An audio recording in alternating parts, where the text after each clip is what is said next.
많이 오셨어요? 네. 저는 8월 26일 날 휴가를 제주도로 온 가족이요. 처음으로 가족 전체가 같이 여행을 가요. 그래서 기대를 제대로 하고 있습니다. 오늘은 화장품에 대해서 좀 세부적으로 좀 알려드리려고 해요. 화장품은 우리가 이제 어떤 보조적인 역할로 우리가 먹는 음식이나 또 내부적으로 우리가 건강하게 유지하려고 하는 것들에 부수적인 역할을 할 수 있는 우리가 화장품은 건강에 어떤 기반을 두기보다는 외형적인 아름다움에 기반을 두는 거잖아요. 근데 사실 또 중요한 문제가 뭐냐면 화장품이 꼭 얼굴이 예뻐지고 하는 문제가 아니라 요즘에는 더 나아가서 화장품이 피부를 개선하고 치료해주는 목적으로도 많이 써요. 그래서 에스벨라 화장품 같은 경우도 더모 코스메틱이라고 하잖아요. 그러니까 더모 코스메틱의 뜻이 뭐냐면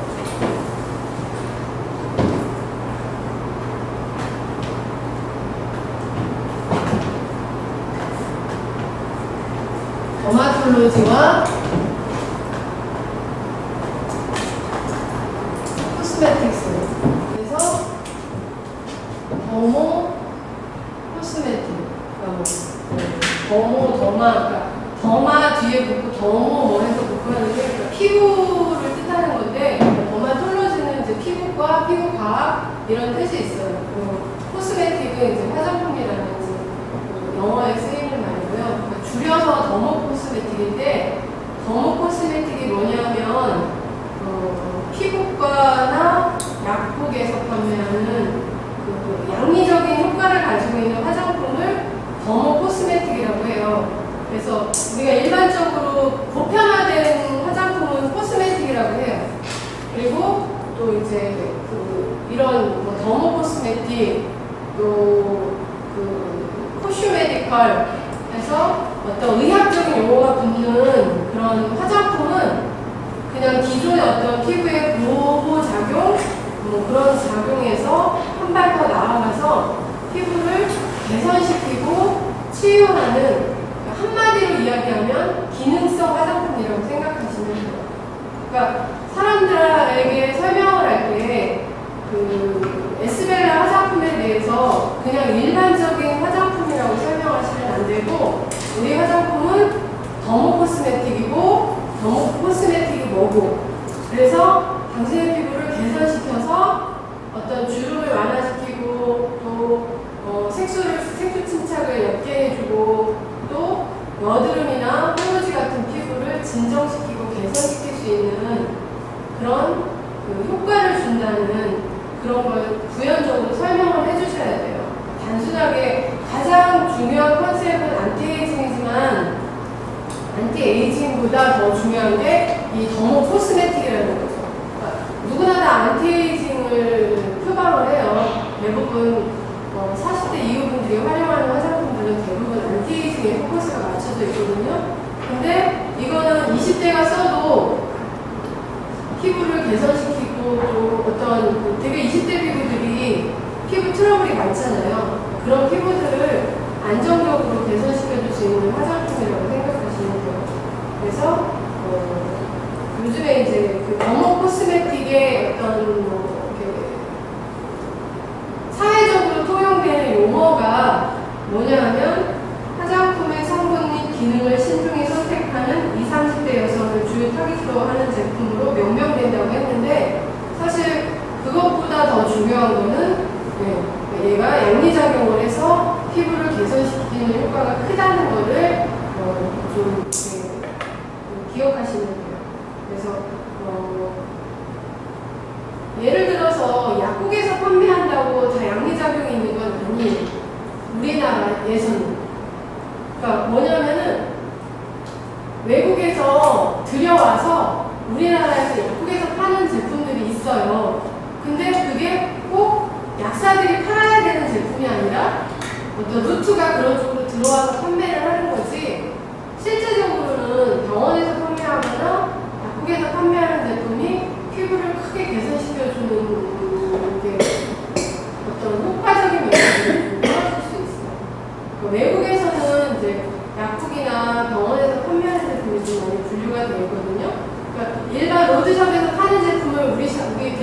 들여와서 약국에서 판매하는 경우도 종종 있어요. 그래서 사람들이 외국 여행 갔을 때 백화점에서 팔던 건데 뭐 로드샵에서 팔고 뭐 아니면 또 백화점에서 파는 건데 약국에서 팔고 뭐 그래요.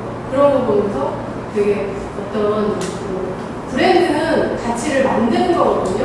그래서 여러분들이 화장품에 대한 그런 지식을 가지고 브랜드에 대해서 자부심을 가지셨으면 좋겠어요. 그리고 이제 에스벨라는 어원이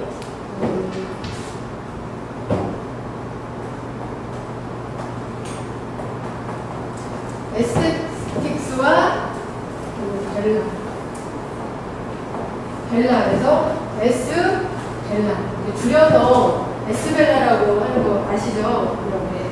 에스벨라 벨라가 피부명 전문가에게 관리받고 있는 아름다운 여성이라는, 사실 아름다운 여성의 총칭을 벨라라고 한다고 해요. 어원을 찾아보니까.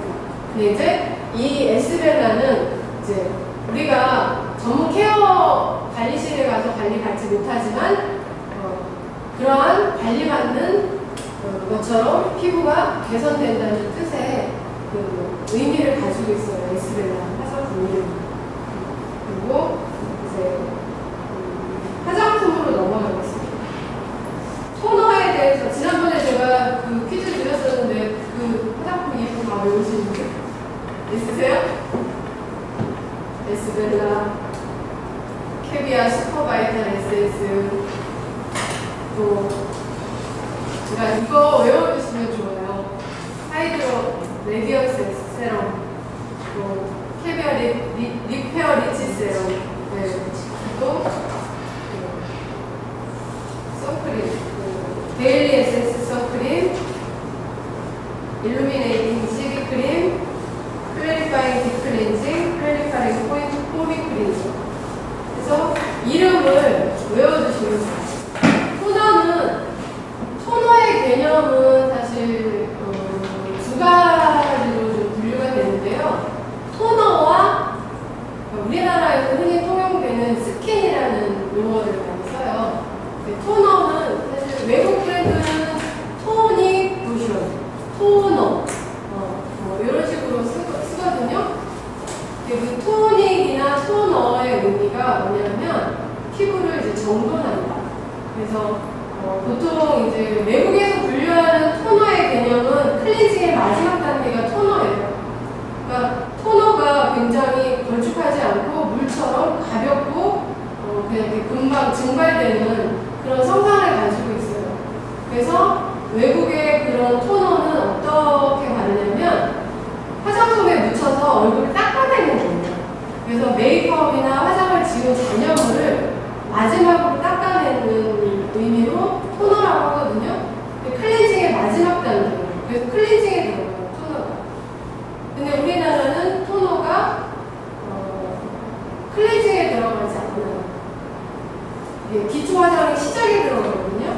그러니까 특히 이제 에스벨라 그 캐비아 슈퍼바이탈 에센스 스킨 같은 경우는 에센스 타입이에요. 뭔가 좀 걸쭉하고, 요즘에 제가 토너랑 세럼을 바르면서 좀 뭔가 테스트를 하는데 토너를 한 3번 정도 이렇게 짜서 발라보세요. 이게 퍼프 타입이라 쓰기가 되게 편해요. 얼굴에다 직접 이렇게 찍찍찍 뿌려가지고 이렇게 바르시고 또 이렇게 커튼번도 찍찍 뿌려가지고 바르시고 해서 3번 정도 발라보세요. 그러면 피부가 되게 촉촉해요. 에센스 바른 것처럼 촉촉해요. 그리고 에센스를 바르면 약간 오일감이 있거든요. 이 토너의 그 성상에 보면 왜 걸쭉해지는지 아세요? 물론 뭐 보습제가 들어가서도 그렇지만 약간 그 토너를 여러 번 바르면 이렇게 약간 막처럼 그 오일 느낌이 나요. 토너에도 오일이 많이 들어가 있거든요. 화장품은 가장 중요한 게 뭘까요?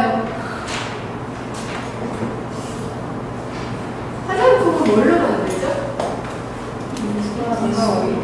물과 오일로 만드는데 물과 오일이 섞이나요? 안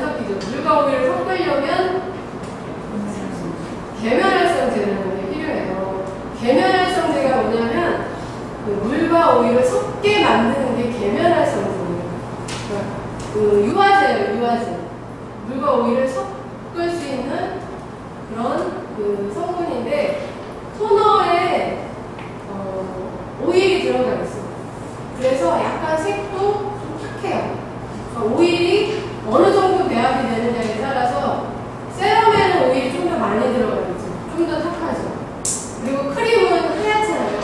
그러니까 물과 기름을 섞어보면 그 오일이 조금이라도 들어가면 그 물이 약간 혼탁해져요. 화장품을 직접 만들어보면 그런 그 느낌을 아실 수 있어요. 그러니까 유화제는 오일의 양에 따라 달라지는 거예요. 오일이 많이 들어가면 유화제 양이 좀 더 많이 들어가면 얘가 잘 섞이거든요. 유화제를 안 섞으면은 물과 기름이 이렇게 동동동동동 떠다니는 거 아시죠? 네, 물 위에서 동동동동 떠다니잖아요. 거기다 유화제를 쭉 풀어버리면은 잘 매끄럽게 잘 섞여요. 그래서 토너가 SS 스킨이에요. 바이탈은 뭐예요? 우리가 의학 드라마 보고 바이탈 체크 하잖아요. 걔가 맥박 있잖아요. 맥박이 이렇게 뛰잖아요. 그래서 활력 그런 의미가 있어요. 강력 넘치고 또 꼭 필요한 그런 의미가 있어요. 그래서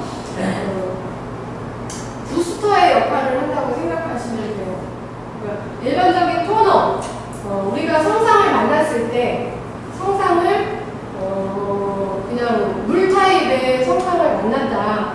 그러면 얘는 좀 이렇게 닦아내는 개념, 화장품에 묻혀서 사용해야 되는구나. 약간 이런 우리 그 에센스 스킨처럼 농도가 있는 토너를 만나면 얘는 좀 이렇게 충분히 발라줘야 되겠구나. 토너를 충분히 발라준 것과 토너를 충분히 발라주지 않은 것과 차이가 있어요. 왜냐면 그 기초 작업을 해놔야 되거든요. 그래서 토너를 충분히 바르고 그 다음에 이제 세럼을 바르시는 거예요. 세럼 같은 경우는 하이드로 레디언스 세럼이죠. 하이드로는 뭐예요? 하이드. 네, 그렇죠. 수분이죠. 하이드로 뭐뭐 이렇게 들어가면은 수분이라고 생각하시면 돼요. 그리고 레디언스는 지난번에 뭐라 그랬죠? 광채, 빛, 빛난다. 또 광채, 좀 화사하다. 그런 의미로 이제 쓰이는 거예요. 거기서 나이아신아마이드와 또 여기 세럼에 보면 비피다 발효 용해물이라고 있어요. 그거는 이제 비피더스균을 발효시켜서 뽑아낸 그런 성분이에요. 그리고 제가 이 성분이나 이런 것들을 보면서 제가 늘 아침마다 세안하면서 느끼는 게 참 아침마다 한결같이 얼굴이 뽀얗다. 되게 신기한 게 잠을 잘 못 자든 잘 자든 피부가 참 뽀얗다. 아침마다 그 세안하고 나서 거울을 보면서 느끼는 게 있고요. 참 왜 그러냐 하면 여기 들어있는 18가지나 20가지 에센셜 오일이 에센셜 오일은 피부에 어떤 즉각적인 효과를 줘요. 그래서 혈액순환을 시켜준다든가 피부를 맑게 혈액순환이 잘 되면 피부가 맑아지는 거죠. 그리고 얼굴이 이제 혈액순환이 잘 되면 부종도 좀 빠지고 그래서 잘 쓰셔보면 그런 느낌을 아실 수 있어요. 그리고 이제 그 세럼에 같은 경우는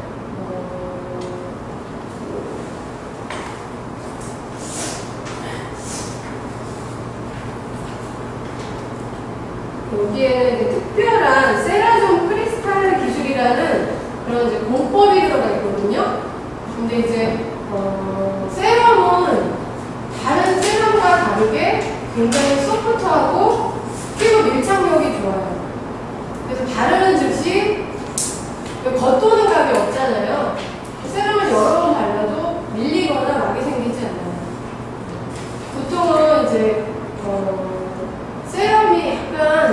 젤성상을 가진 것들은 밀리거든요, 때처럼. 근데 전혀 밀리지가 않아요. 그래서 촉촉하고 또 보습력도 즉각적으로 주기 때문에 특히 왜 속 당긴다고 하는 분들 있잖아요. 왜냐면 속 당김이 있어. 요즘에 굉장히 많거든요. 나는 피부 겉은 번들거리고 속 당김이 있어. 그럴 경우에 SS를 꼭 필히 권해서 써보게 하세요.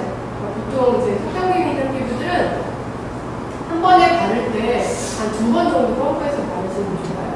그리고 화장품이 어느 정도 이제 좀 피부의 건조함을 호소한다던가 또 안색이 좀 어둡다던가 그런 경우에 가장 집중적으로 써야 되는 게 이제 SS예요. SS에 모든 기술력이 다 들어가 있는 거거든요. 그래서 SS를 꼭 바르라고 하시고, 그리고 SS는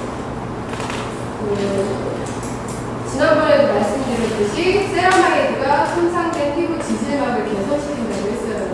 그래서 그 3중 공법이 뭐냐면 1차로는 진피층까지 들어가는 그런 리포점 형태. 화장품은요 기술력이 되게 중요하거든요. 리포점은 뭐냐면 수분은 피부에 침투 안 한다고 했잖아요. 수분을 집어넣어야 피부가 촉촉해지는 거거든요. 수분을 집어넣으려면 리포점이라고 해서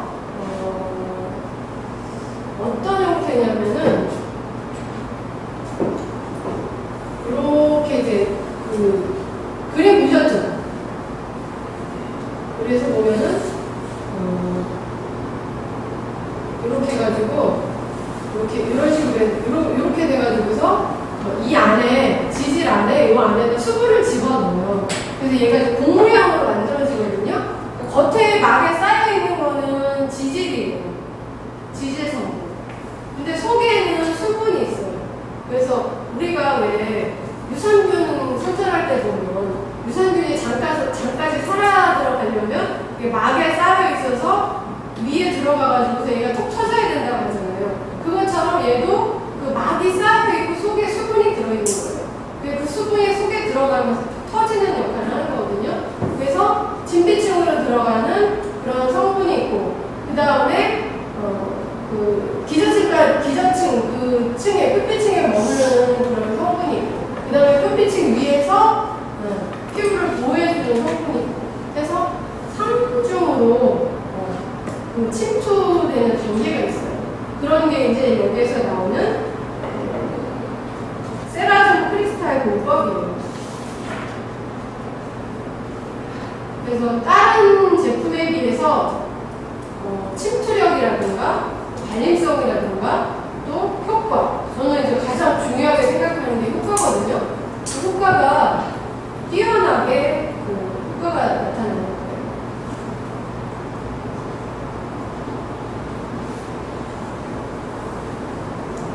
그 다음에 이제 캐비어 리페어 리치 크림.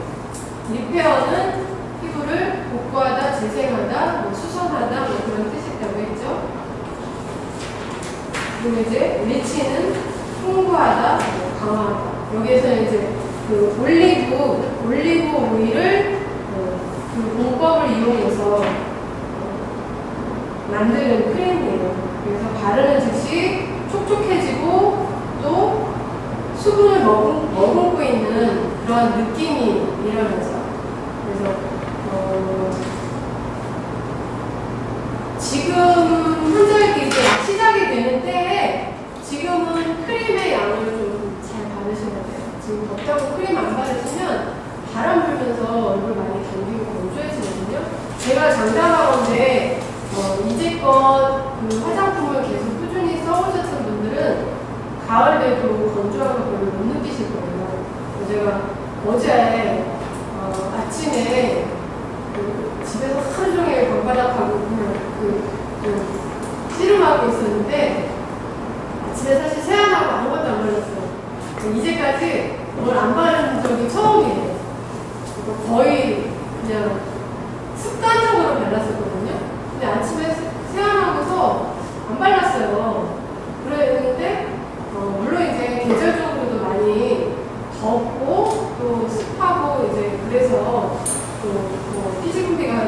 잘 돼서 건조한 거는 아직 못 느끼는데 신기한 게 뭐냐면 화장 안 하고 있으면 이게 뭐 안 바르고 있으면 되게 푸석푸석거리거든요. 근데 저녁에 세안하면서 내가 오늘 뭘 발랐나? 뭐 이런 착각에 빠진 거예요. 그래서 이게 되게 어느 날 한번 테스트 해보세요. 그러니까 저는 이제 화장품을 저는 사람들 피부하고 저는 화장을 어떻게 예쁘게 했나는 눈에 들어오지도 않아요. 저 사람 피부가 어떤가? 피부가 뭐 처졌나? 뭐 맞았네? 뭐 이러고 그런 걸 피부의 조직이라든가 이런 거에 세심하고 그리고 이제 맨얼굴일 때를 제가 좀 이렇게 사람들 관찰하기도 하고 또 거기에 되게 집중을 많이 하는 편이거든요. 저 사실 누구를 매일 만나서 뭐 매일 그 사람의 맨얼굴을 바라볼 수는 없잖아요. 근데 제가 이제 화장품을 바르면서 피부 변화를 매일매일 확인을 하는 거예요. 정말 기능성 화장품은 효과가 있는가? 앰플을 발랐을 때 좋다는 거예요. 회사에서는 뭐 앰플 바르면 주름이 쫙 펴지고 보톡스 맞은 것처럼 빵빵해진다고 광고를 하는데 과연 그게 효과가 있는가? 그거에 대한 반응에 되게 민감해요. 왜냐면 제가 화장품을 판매를 하려면 경험담이 있어야 되거든요. 내 경험치가 없으면 사실 내 경험치가 없으면 남의 경험치라도 있어야 돼요. 회사는 늘 뭐든지 다 좋다고 이야기를 하잖아요. 근데 그거를 테스트를 많이 하는 편이에요. 얘를 일주일 동안 쭉 써보면서 피부 변화를 보고 또 체크를 해요. 근데 이 제품을 쓰면서 아침에도 그렇고 저녁에도 그렇고 왜냐면 저녁에 화장을 지우고 나면 사실 얼굴이 그렇게 썩 좋지 않거든요. 하루 종일 그 메이크업 잔여물 때문에 피부도 좀 푸석푸석해져 있고 또 그 다음에 뭘 발라야 피부가 좋지 그 화장을 지운 상태가 그렇게 썩 마음에 들진 않아요. 근데 아침 저녁으로 느끼는 게 그거거든요. 화장을 지워도 느낌이 뭘 발랐을 때 아침에 세안하고 나서랑 별반 차이 없다는 느낌이 있거든요. 그래서 피부 손상도나 또 어떤 민감도에서 굉장히 효과를 많이 발휘한다는 거를 제가 이 제품을 통해서 알았어요. 제품이 굉장히 저도 그 어떤 광고 카피처럼 좋은데 말로 설명할 수가 없는 거예요. 이게 말로 설명하기 되게 부족한 그러한 제품임에 확실합니다. 그래서 이렇게 해서 써보시고 또 크림에 대해서 좀 꾸준히 쓰시면 제가 요즘에 사실 계속 저는 이제 목주름이 좀 되게 심각해요. 제가 유전적으로 좀 목에 주름이 많이 타고났어요. 그리고 한동안 되게 좀 건강이 나빠져가지고 목에 주름이 갑자기 급격히 노화가 왔거든요. 근데 이제 얘를 뭘 복구할 만한 안 돼요. 안 해본 게 없어요. 이걸 다 해봤는데 얘는 어떤 제 어떤 몸의 어떤 그런 반응의 일부분이거든요. 목이라는 데가. 그러니까 여러 가지 기전이 있어요. 사람들은 단순하게 목이 높은 베개에서 목이 주름이 생겼다 막 이러지만 사실 우리 이 내분비적인 문제가 굉장히 영향이 많거든요. 그러니까 어떤 이론에서 보면 기장이 나빠지면 목에 주름이 생긴다. 왜냐하면 이 가슴이 올라오면 콜라겐의 양이 줄어들면서 그런 설명도 있는데 그것도 사실 엄밀히 말하면 과학적으로 증명이 된 건 아니거든요. 근데 어쨌든 이 내 몸의 건강 상태를 반영하는 게 지난번에도 말씀드렸듯이 피부는 내 몸의 거울이라고 했잖아요. 내적인 걸 반영하는 게 다 피부에 나타나는 거거든요. 근데 목에 주름이 왔을 때 그거는 되게 여러 가지로 해석을 할 수 있어요. 기관지가 안 좋아져서 그럴 수도 있다던가 또 어떤 당연히 노화의 어떤 한 현상이기도 하지만 두루두루 여러 가지 문제가 있는데 정확하게 특별한 원인을 짚어내지 못하지만 병원에서도 사실 목주름은 케어하기가 쉽지 않거든요. 근데 여기다가 필링도 해보고 또 마사지도 해보고 또 여러 가지 발라보고 했는데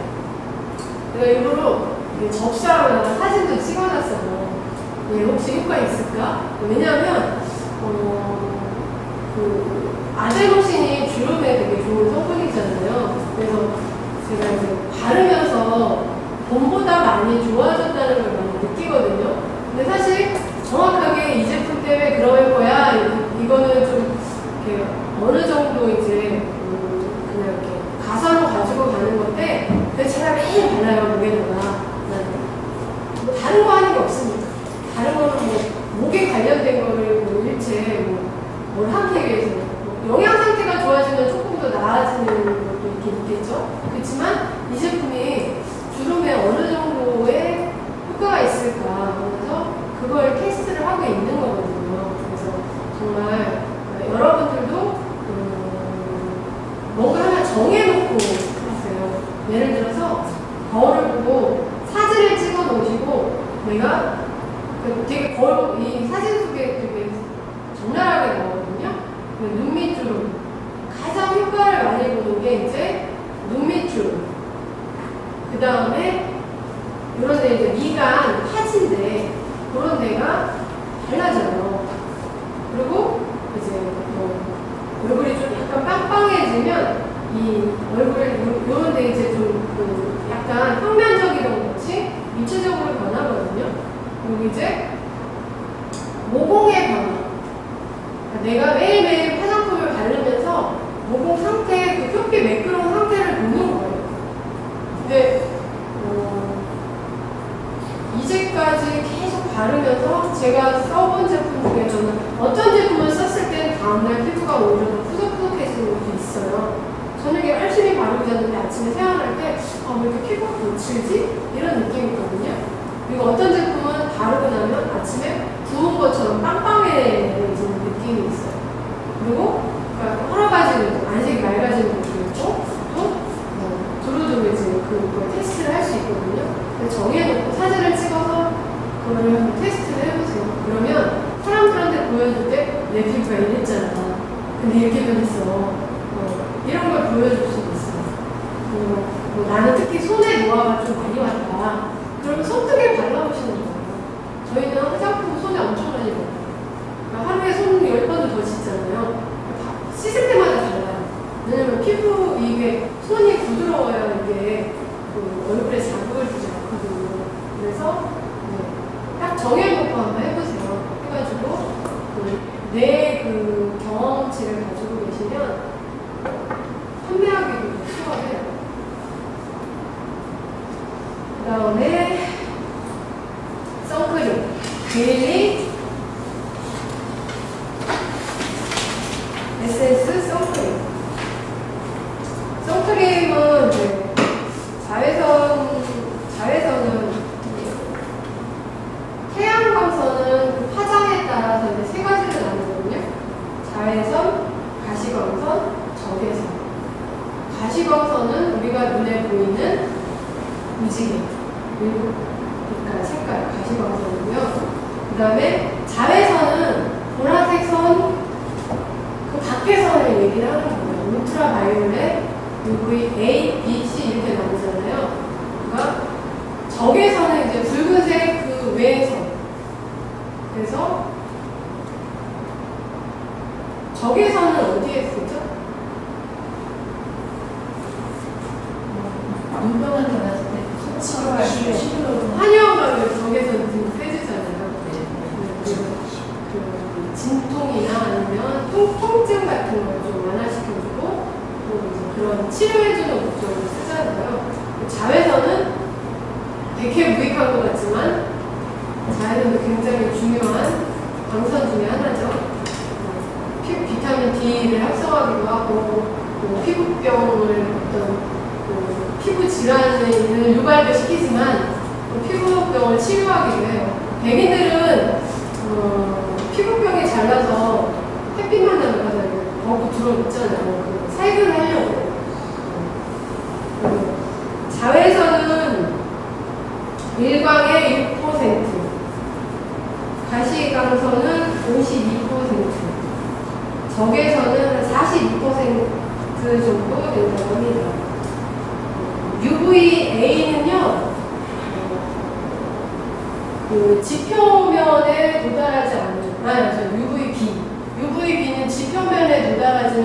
대기권에서 지표면까지 오는 이 지표면까지 오는 게 UVA예요. 그 다음에 UVB는 이제 중간 정도까지 와요. 그 다음에 UVC는 오존층 있죠? 오존층을 통과하지 못하는데 요즘에는 오존층이 뚫려가지고 통과를 하는 지역들이 있어요.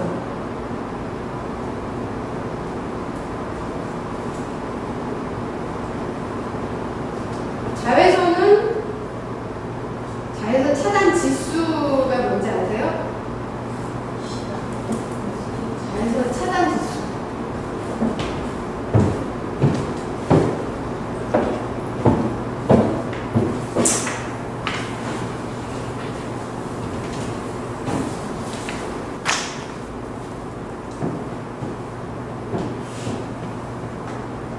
선 프로텍터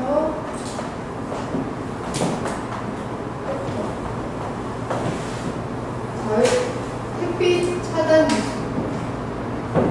제가 뭐냐면 자외선 제품을 사용했을 때와 사용하지 않았을 때 최소 호반량이에요.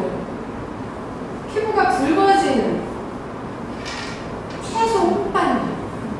여기에 예를 들어서 자외선 차단 지수가 30이다. 그러면 보통 제가 선크림을 제 햇빛 알러지가 있어요. 햇빛 알러지가 있어서 그 선크림을 바르고 이 선크림이 효과가 있는지 없는지 다 알 수 있어요. 저는.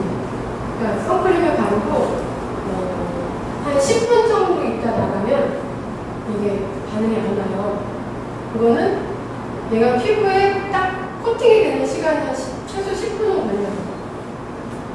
그러니까 동양인은 15에서 20분이라고 하거든요. 그래서 여기에다가 15나 20을 곱해요. 그러면 여기에 유지 시간이 나와요. 450분에서 600분. 얘가 유지 시간이에요. 30을 발랐을 때, 차단 지수가 30인 걸 발랐을 때 이 정도 유지를 한다는 거예요. 근데 계산적으로는 이렇지만 실제로는 이렇지 않아요. 왜냐하면 햇빛 알러지가 있어서 제가 서울대학병원 가가지고 검사도 했었어요. 제가 KBS 생명병사의 비밀 촬영도 했었어요. 그러니까 한 14년 전에 그 생명병사의 비밀 게시판, 제가 이거 되게 많이 봤거든요. 게시판에 광고가 뜬 거예요. 햇빛 알러지 있는 분 연락 와요. 그래서 연락을 했어요. 그래서 VJ가 와가지고 촬영도 다 해갔거든요. 그때 당시에 제가 이제 일부러 햇빛을 나가서 이렇게 햇빛을 쬐어요. 반응이나 뭐 테스트를 하려고. 그래서 그 사람이 언제부터 일어났냐 해서 뭐 햇빛 알러지가 없던 시절에 사진 촬영해가고 제가 타이월드에 가가지고 그때 당시에는 이게 너무 심각해가지고 긴팔에 장갑에 양산에서 다녔었어요. 그러니까 이게 방송 컨셉으로 되게 좋은 거예요. 이 사람이 그렇게 하고 사람이 많은 데를 가래요. 그래가지고 타이월드를 갔어요. 그래서 진짜 이거 뒤에서 촬영하고 저는 이제 남편하고 걸어가는 거예요. 그랬는데 서울대학병원 가가지고 패치 테스트 하거든요. 등에다가 해서 구역을 나누잖아요. 이렇게 해서 구역을 나누거든요. 그러면 여기에다가는 선크림을 그냥 이렇게 하얗게 발라요. 완전히. 그러니까 두껍게. 그 다음부터 여기부터 칸 해가지고서 여기는 안 발라요. 해서 그 구역을 나눈 데를 선크림으로 이제 바르는 거예요. 발라서 선크림 바른 양을 체크를 해가지고서 여기는 이제 이렇게 안 바르는 거예요. 해서 테스트를 했는데 여기가 완전 그라데이션이 되는 거예요. 이렇게. 네. 그 여기는 이제 빨개져요. 그래서 당신은 햇빛 알러지입니다. 그래서 검사 결과가 나왔어요. 나왔는데 그때 당시에 이제 제가 PD한테 방송 출연하고 싶지 않다. 모자이크 처리해달라고 했어요. 근데 그때 방송된 사람이 그 포항인가 어디 아래 지방 사는 할아버지예요. 그 할아버지가 요즘에 햇볕 알러지 환자 되게 많아요. 그 할아버지 같은 경우는 그 혈압인가 무슨 약물 복용으로 해서 약을 먹으면요 표피에서 화학 반응이 일어나요.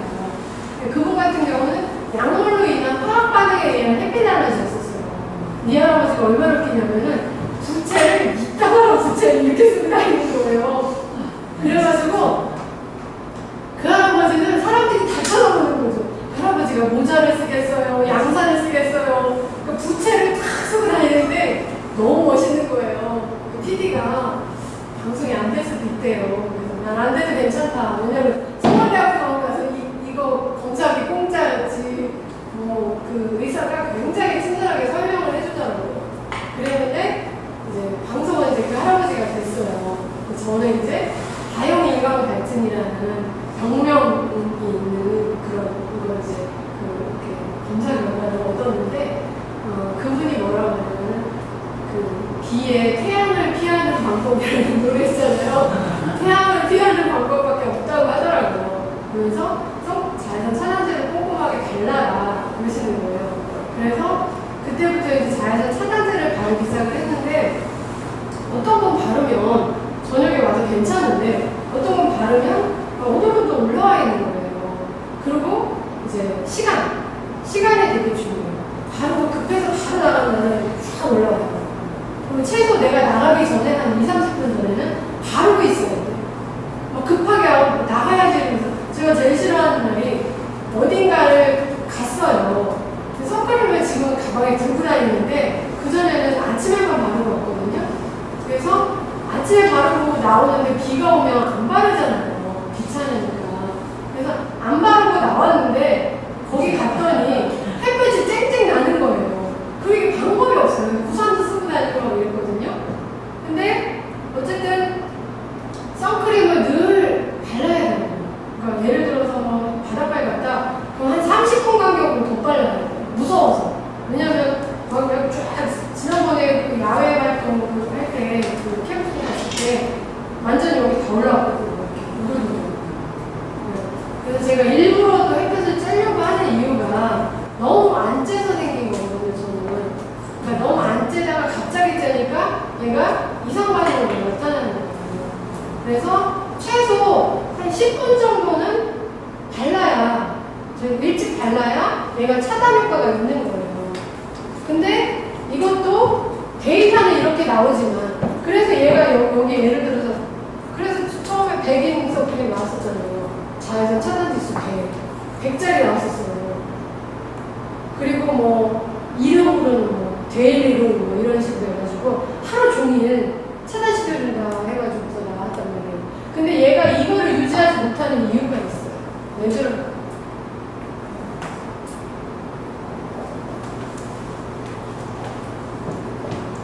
땀하고 키스 때문에 얘가 중화돼요. 그래서 얘가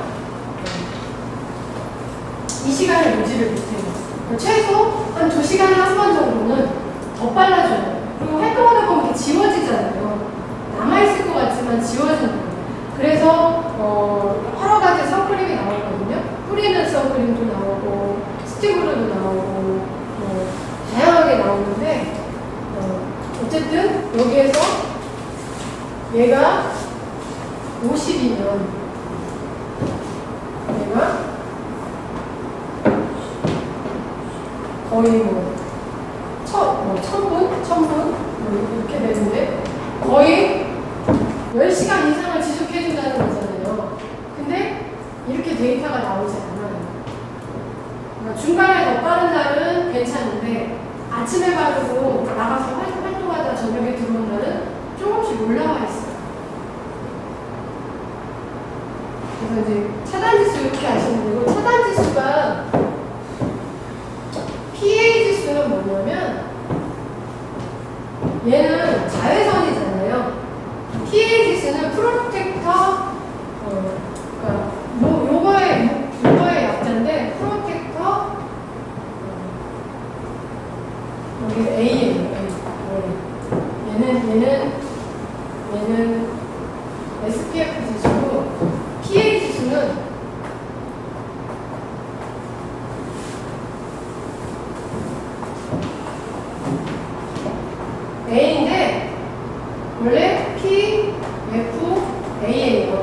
얘가 생략이 되어 있어요.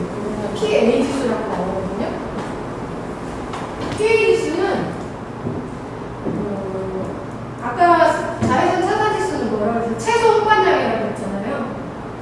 PA 지수는 최소 흡화량이에요. 흡화는 뭐냐면 끓이고 타는 거.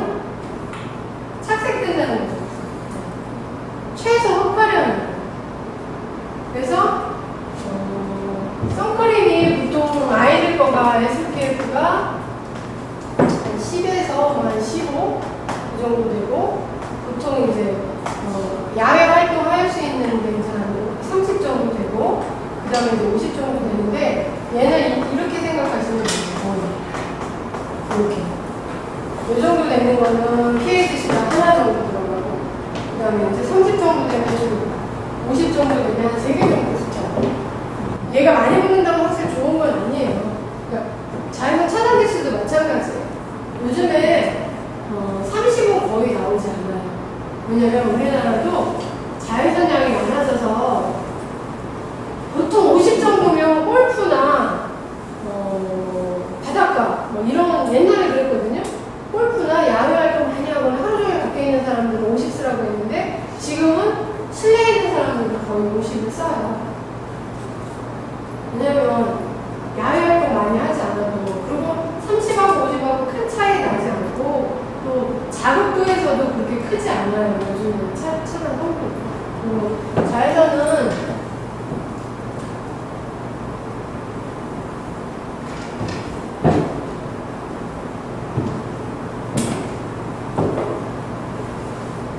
차단제는 이제 두 가지가 있어요. 물리적인 차단제와 화학적인 차단제가 있는데 여기 이제 같은 친구는 물리적인 차단제는 햇빛을 반사시켜요. 발랐을 때 우리가 이제 차단제를 발랐어요. 바르면 물리적인 차단제는 반사를 시켜요. 근데 화학적인 차단제는 그래서 흡수를 해서 여기서 분해해버리는 거예요. 피부 내에서.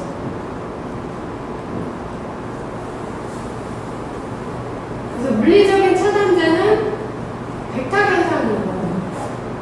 하얗게. 그 광시처럼 하얘지잖아요. 써버리고 살짝 매트하기도 하고. 근데 이제 화학적인 차단제 둘 다 장단점이 있어요. 무조건 뭐 물리적인 차단제는 차단 성분이라서 좋다. 뭐 화학적 차단제는 화학 성분이라서 나쁘다가 아니에요. 둘 다 장단점을 가지고 있는 거예요. 우리나라 사람들은 얘를 선호해요. 왜? 촉촉하니까. 그리고 백탁 현상도 없으니까. 근데 그 대신 피부에 좀 자극도가 있죠. 그래서 요즘에는 이제 이거 두 개를 적절하게 섞어요. 왜냐면 이 장단점을 좀 보완을 해야 되니까. 차단제가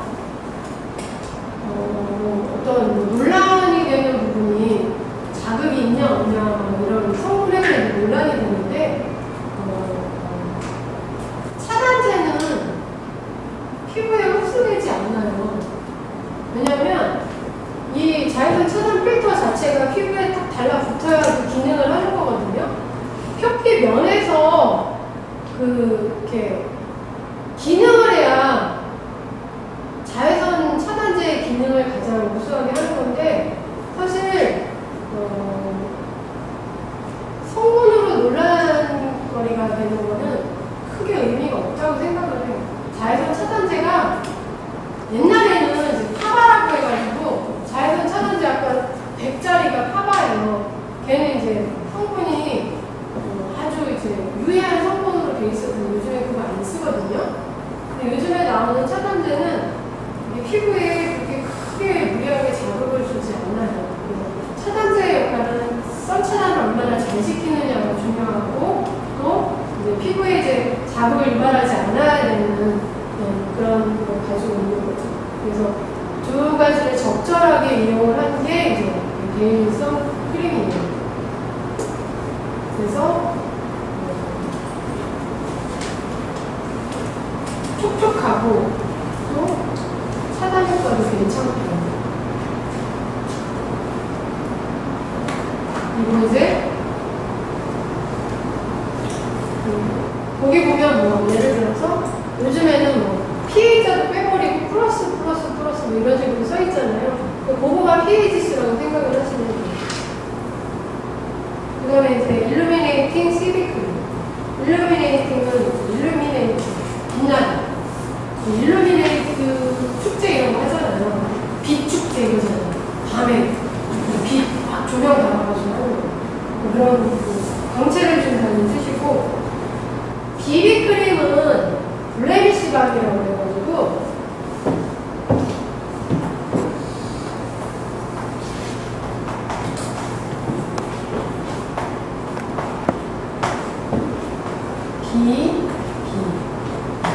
블레미시 비비크림이 블레미시 밤의 약자예요. 근데 블레미시 밤은 옛날에 이제 그 필링 화장품 중에 필링을 하면 얼굴에 화장품을 세안을 하지 못해요. 그래서 얘가 상처 치유 크림으로 쓰였는데 계속 이제 위에 이 비비크림만 더 바르는 거예요. 왜냐면 외부 차단도 시켜야 되고 이 수분 건조하지 않게 이제 날아가지 않게 해줘야 되고 그 막을 씌워줘야 되거든요. 그래서 이제 두껍게 이제 발랐어요. 한 4mm에서 5mm 정도. 네. 근데 그 비비크림을 에스테틱에서 연예인들이 이제 바르잖아요. 연예인 생얼크림 비비크림이에요. 그때 당시에 연예인들이 이 비비크림을 바르고 생얼이라고 하면 아닌 거예요. 속은 거예요, 다. 네. 그래서 이제 비비크림을 이렇게 유통이 되기 시작을 한 거예요. 전 세계적으로 비비크림은 우리나라에 없어요. 그러니까 우리나라가 유행시키는 거예요, 해외로. 그래야 우리나라는 또 비비도 모자라서. 비비는 사실 다크닝 현상이 있어요. 약간 어두워요, 색깔 자체가. 왜냐면 비비크림이 거기 들어있는 색을 나타내는 거는 이런 색조의 색이 아니에요. 천연의 색이에요. 그래서 그 색을 내기가 어려워요. 그래서 어둡거든요. 근데 그걸 보완한 게 이제 CC크림이에요. CC크림은 되게 뜻도 많아요. 컴플리트 컬러, 코렉트 콤보, 컴플리트 코렉션.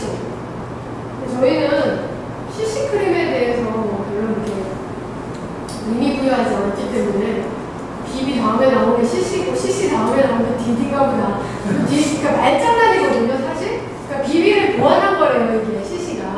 근데 이제 비비크림에 보습크림을 섞은 게 CC크림이라고 하더라고요. 왜냐면 비비크림이 좀 매트하니까 거기다가 촉촉하게 한 게 CC크림이라는 거예요. 근데 이제 그 다음에는 뭐 디펜스, 거기다 비비에다 뭐 선크림까지 섞은 거. 그 다음에 그래서 이제 비비크림이라고 나왔는데 애초에 비비크림에도 선크림 성분은 들어가 있어요. 자외선 차단제 성분이 CC에도 들어가 있고, 마찬가지로 우리 CB크림에도 자외선 차단제 성분은 들어가 있어요. 그래서 집에 계실 때는 이 CB크림 하나만 바르셔도 괜찮아요. 야외에 나가서 활동하지 않으시면 차단제 안 바르셔도 얘 자체가 차단의 효과를 줘요. 제가 볼 때는 차단의 효과가 한 15? 이 정도까지 주지 않을까 생각이 들어요. 왜냐면 내부적으로 바르는 제품들은 다 차단 효과는 기본적으로 가지고 가거든요. 왜냐면 피부를 보호하는 게 있기 때문에 차단을 해주는 거예요. 그래서 그렇게 이제 생각을 하시면 되고, 크게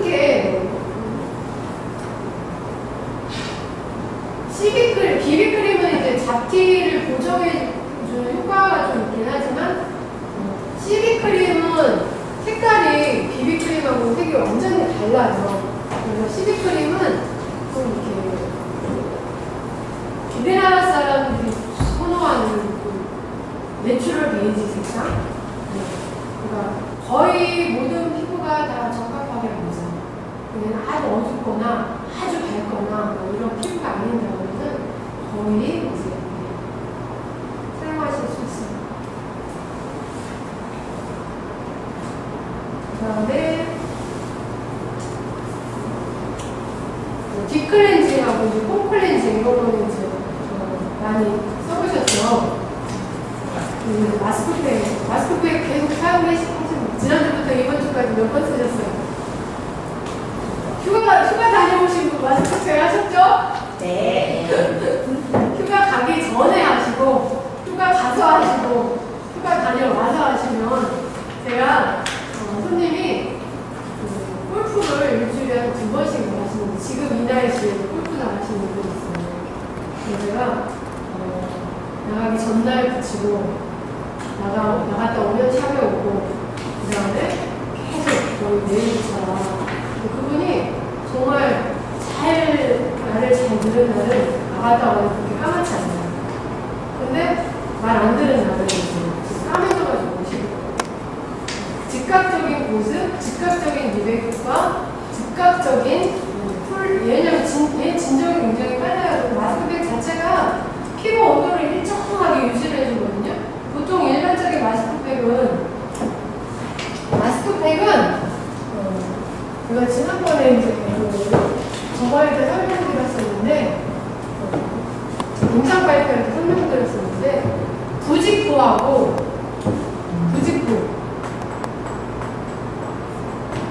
하고 그 셀룰로이드 하고 우리 이제 지금 우리가 쓰고 있는 마스크팩 있죠? 그러니까 여기에 얘도 아니고 얘 두 가지의 장단점을 다 가지고 있어. 왜냐하면 셀룰로이드는 부직포는 얇은 천으로 돼 있어서 위아래 물질 투과가 되거든요. 근데 셀룰로이드는 물질 투과가 안 돼요. 그 위에 발라도 그 밑으로 들어가지 않아요. 근데 우리 마스크팩은 위에다가 바르면 밑으로 물질 투과가 돼요. 그래서 다른 마스크팩과 다르게 그리고 이제 부직포는 온도가 내 체온의 온도에 맞춰져요. 미지근해지는 게 있어요. 시간이 지나면. 셀룰로이드는 온도가 미지근해지기도 하고 또 물질 투과도 안 되는데 얘보다는 그래도 좀 진정 효과가 있어. 얘는 금방 미지근해지거든요. 근데 얘는 이제 조금 그래도 괜찮아요. 근데 이제 물질 투과가 안 되다 보니까 액상이 그 밑에 발려있는 양 말고는 피부에 침투되지 않는 거죠. 그 다음에 이제 우리 마스크팩 같은 경우는 위에다 계속 덧바르면 이쪽으로 흡수가 돼요. 그래서 일정하게 온도 체온을 유지시켜주는 풀링감을 유지시켜주는 게 마스크팩의 특징이에요.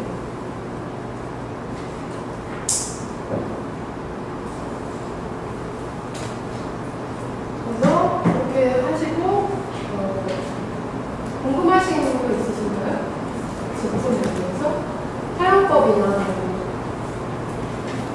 우리 마스크팩이 저같이 이렇게 피부 얇거나 한 사람들은 피부 예전에 99제품 많이 썼을 때는 시간 좀 오래 걸리면 많이 부어졌어요.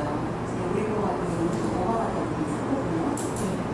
그런데 그래도 조금 영향이 있을 것 같아서 붙이고 자도 괜찮았었어요. 제가 일부러 대표님 붙이고 좋아졌다고 그래가지고 저도 붙이고 잡았어요. 자다가 떨어지더라고요. 네. 근데 이제 제가 일부러 걔를 샵에서 쓰고서 일부러 샵에다 이렇게 저는 이제 그 모델링 고무 마스크 있잖아요.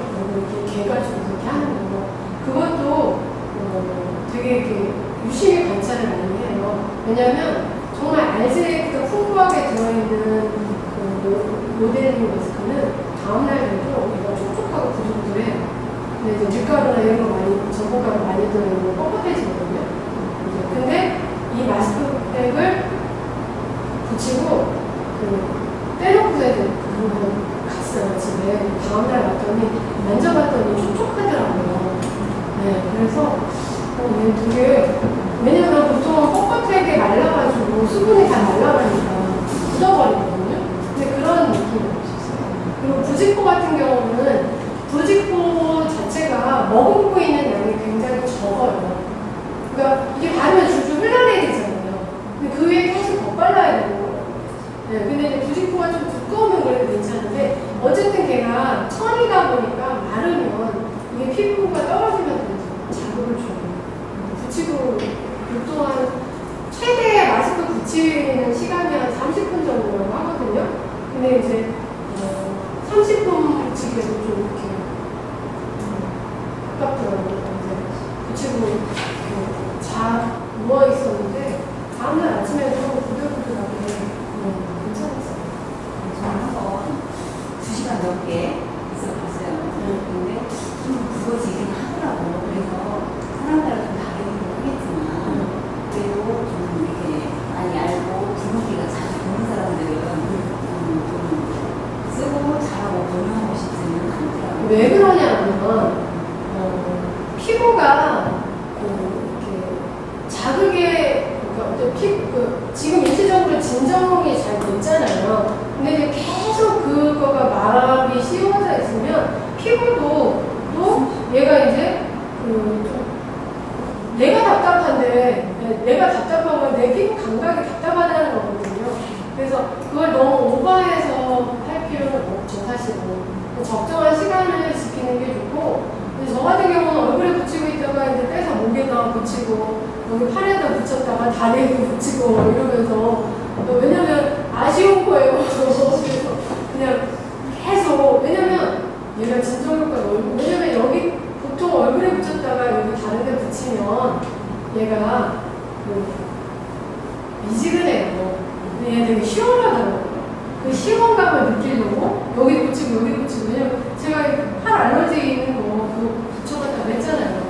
그래서 그걸 바로 붙였으면 얘가 금방 좋아졌을 거예요. 근데 이제 어쨌든 얼굴이 중요하니까 얼굴 먼저 하고 나머지를 붙였단 말이에요. 그래도 얘가 진정되는 거 보면 진정 효과는 굉장히. 근데 그것도 피부가 사람들이 내가 좋다고 해서 꼭 남이 좋은 건 아니에요. 항상 이 화장품은 항상 부작용을 가지고 가야 돼요. 왜냐면 누구한테 어떤 반응이 일어날지 모르거든요. 그러니까 예를 들어서 지난번에 어떤 분이 얘기하셨는데 사실 그거에 대한 대처법은 되게 중요하거든요. 그러니까 다른 사람은 괜찮은데 너가 왜 그래 이러면 안 돼요. 네. 왜냐면 그거는 자꾸 내가 나갈 구멍만 만들어 놓고 있는 거거든요. 트러블이 났을 때, 트러블이 나셨네요. 아유, 어떡해요. 어떻게 사용하셨어요? 그래서 차근차근 물어보세요. 내가 이야기한 대로 했나? 근데 그냥, 아유, 이상하네. 다른 사람은 괜찮은데 트러블 났네? 이러면 그분이 벌써 기분이 상해버리는 거거든요. 그래서 내가 빠져나갈 구멍보다 그 사람의 마음을 진정시켜주는 게 더 먼저거든요. 그래서 트러블 나셨군요. 근데 어떻게 사용하셨어요? 언제 사용하셨어요? 언제 트러블이 났나요? 그래서 반응을 보는 거예요. 왜냐하면 화장품은요, 아침에 바르면 저녁에 반응이 나요. 저녁에 바르면 아침에 반응이 나거든요. 보통 몇 시간만 지난, 어떤 건 바르고 조금 있으면 근질근질 거리잖아요. 바로 나기도 하거든요. 그래서 보통은 그래도 길면 어떤 경우에는 반응이 한 2, 3일 후에 나타나는 것도 있어요. 오늘부터 내가 오늘 사용했는데 또 그 다음날 사용했어요. 근데 그 다음날에 한두 개 올라왔어요. 그러다가 또 그 다음날에 또 올라오는 거예요. 그러면 이제 걔가 얘는 딱 중지해야 되는데 반응도 되게 중요해요. 어떻게 나타나는 반응이냐. 첫 번째가 가려움과 그 다음에 붉어졌느냐, 가려움과 또 두드러기처럼 오돌오돌 났느냐. 그건 다 트러블이에요. 근데 한두 개씩 이렇게 군데군데 뾰루지처럼 났어요. 얘가 전체로 쫙 올라오면 걔는 트러블이지만 한두 개 났어요. 보통 하나도 나고 두 개도 나고 이러거든요. 손님들은요, 하나만 나도 뭐 났어요 이래요. 근데 그게 까마귀 날자 배 떨어지자 된다라고 그 사람이 이 신체 리듬에 그게 날 수도 있는데 사람들은 그거를 내가 새로운 걸 써서 났다고 다 단정지어 버리거든요. 근데 그것도 어쩔 수가 없어요. 받아들여야지. 근데 이게 한두 개 나오면요, 과잉받은 거예요. 영양받아. 내가 너무 많은 영향을 줘서 받아들이지 못하는 그런 상황인 경우가 더 많아요. 그러니까 그걸 먼저 구분을 하는 거예요. 어때요? 가려우세요? 부었어요? 사진 찍어서 보내주세요. 그래가지고 딱 상태를 보면서 파악을 하는 거예요. 웨이브는 트러블이고. 그러면 중지하세요. 지금 쓰고 있는 거 다 중지하시고 그 다음에 물만 사용하세요. 힘들어하면 빨리 병원 가시는 거예요. 왜냐면 그거 늑장병해가지고 나중에 병원에 물어줘야 돼요. 가렵지는 않은데 의사학자인데요. 전체적으로 이제 비비 의식이 발랐으니까 세포가 약간 드러나지는 않는데 좁쌀만에 타타타타타 났어요. 그런 거 보시고 알레르기는 그럼 쓰지 말라고 전제품은 쓰지 말라고. 그래서 그 다음에 걔가 가라앉고 나잖아요. 걔가 완전히 가라앉아요. 눈에 보이지 않을 정도로 가라앉아요. 그러고 나면은 한 가지씩 써보는 거예요. 반응, 왜 그 안에서 뭐에 반응이 있는지 모르고, 그거는 제가 볼 때는 갑각류 알러지인 거 먼저 테스트 해보세요. 다 정보 본인도 모를 수도 있어요. 그런 알러지가 있는지조차. 네. 그래서 토너 먼저 발라보는 거예요. 토너. 일단 다 중지하고 하나씩. 네. 다 좋아진다. 다 좋아진 다음에 토너 먼저 바르는 거. 왜냐하면 걔가 생각보다 세럼하고 크림이 활성 성분이 되게 강해요. 그러니까 아까 얘기했잖아요. 기능성 화장품이라고. 그래서 젊은 피부는 그러니까 너무 한꺼번에 세트로 다 써보게 하면 안 돼요. 우선은 이제 토너. 그 다음에 이제 토너랑 세럼. 그 다음에 아침에 이제 토너 크림.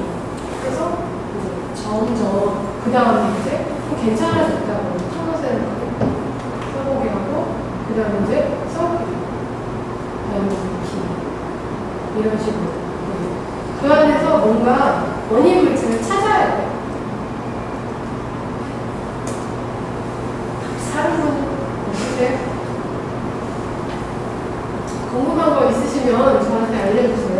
제가 더 연구해가지고 자세한 거 알려드릴게요. 이상으로